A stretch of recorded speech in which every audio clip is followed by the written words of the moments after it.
భగవద్గీతలో దేవుడు గురించి ఏం చెప్పటం జరిగింది? దేవుడు అనే పదం భగవద్గీతలో వాడలేదబ్బా. రాముడు అని వాడలా, కృష్ణుడు అని వాడలా, ఎలాంటి నామరూపాలు వాడలా. ఏం చెప్పారు? భగవద్గీత అనేది ఒక నిరాకారమైనటువంటి శక్తి. ఆ నిరాకారమైన శక్తి చూడలేదు, మాట్లాడలేదు, గుణాలు లేదు, ఏమీ లేవు. ఆ శక్తి నుంచే మన కంటికి కనపడుతున్నటువంటి మాయ అంటే ప్రకృతి. ఆ ప్రకృతి అంతా వ్యక్తమైంది అన్నాడు. మళ్ళీ సృష్టి జరిగింది అలా. సృష్టి జరిగింది అంటే ఎప్పుడు జరిగింది, ఎక్కడ జరిగింది, ఎవరు చేశారు, ఎలా ఉంది, ఈ పాయింట్స్ అన్నీ వస్తాయి. ఆ మహానుభావులు వాళ్ళు వాడిన భాషలో జరిగినది అని చెప్పాలి. ఏం చెప్పారు? సృష్టి వ్యక్తమైంది అన్నారు. అంటే ఏంటి వ్యక్తం అవడం? అంటే ఉన్నది ఉండొచ్చు, లేకపోయి ఉండొచ్చు. అవ్యక్తం వ్యక్తం. అవ్యక్తమైనటువంటి ఒక ఎనర్జీలో నుంచి సృష్టి వ్యక్తమైంది. ఏంటి ఆ సృష్టి?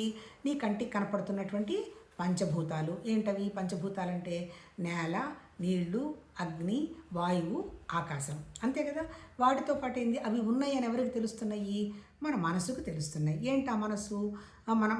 మన మనసు అంటే అదిగో అది భూమి ఉంది, ఇట్లా రకంగా ఉంది. నీళ్లు ఉన్నాయి, ఇలా రకంగా ఉంది.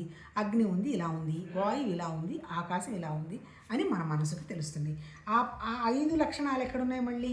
భూమితత్వం, నేలతత్వం, నీటితత్వం, అగ్నితత్వం, వాయుతత్వం, ఆకాశతత్వం మన దగ్గరే ఉన్నాయి. మన దగ్గరే అంటే అన్నీ కొంచెంగా ఉన్నాయి. ఈ ఉన్నటువంటి ఈ ప్రకృతిలో జీవ చైతన్యం కూడా ఉంది. అంటే కదా నా దగ్గర ప్రాణం ఉండబట్టేగా నేను మాట్లాడుతున్నాను. నా దగ్గర మనసు ఉండబట్టే కదా ఆలోచనలు వస్తున్నాయి, నోట్లోంచి మాట వస్తున్నది. శరీరం ఉండబట్టే కదా ఇది బాగుందా లేదా చెప్పటం నాకు ఇష్టమా కాదా అనేటువంటి ఒక అనుభవం వస్తుంది కదా. ఇదంతా కూడా ప్రకృతేనబ్బా. ఈ భూమి మీద ప్రకృతి కానిది ఒక్కటి కూడా లేదు. ప్రకృతి అంటే ఇంకా ముందుకెళ్ళి ఏం చెప్పారు వాళ్ళు వేదాల్లో? ప్రకృతి అంటే 3 గుణాలు అని అర్థం. అంటే ఏంటి? సత్వగుణం, రజోగుణం, తమోగుణం. మళ్ళీ తమోగుణం అంటే ఏంటి? శరీరం. రజోగుణం అంటే ఏంటి? మళ్ళీ మన ఆలోచనలు, మన జ్ఞానం.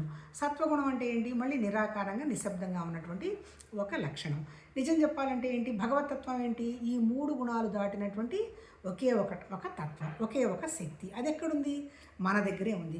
కాకపోతే ఏం చేస్తాం మనం? ఈ 3 గుణాలు మనం డామినేట్ చేస్తూ అసలు భగవతత్వం అనేటువంటి విషయాన్ని మనం మర్చిపోయి ఎంతసేపటికి నేను, నా శరీరం, తర్వాత నా ప్రాణం, నా ఆలోచనలు, నా కోరికలు, నా బంధువులు, నా ఇంద్రియాలు అనేటువంటి విషయంగా ఉంటూ సంసారం అనేటువంటి విషయంగా కొట్టుకుంటూ ఉన్నాం.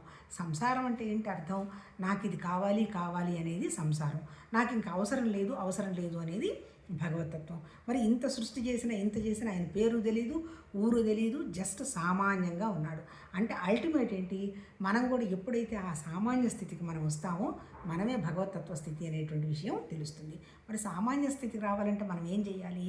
మన మనసును ఉపయోగించి మారుతున్న ప్రతిదీ ప్రకృతి, దానికంత విలువ ఇవ్వాల్సినటువంటి అవసరం లేదు అనేటువంటి విషయాన్ని నమ్మి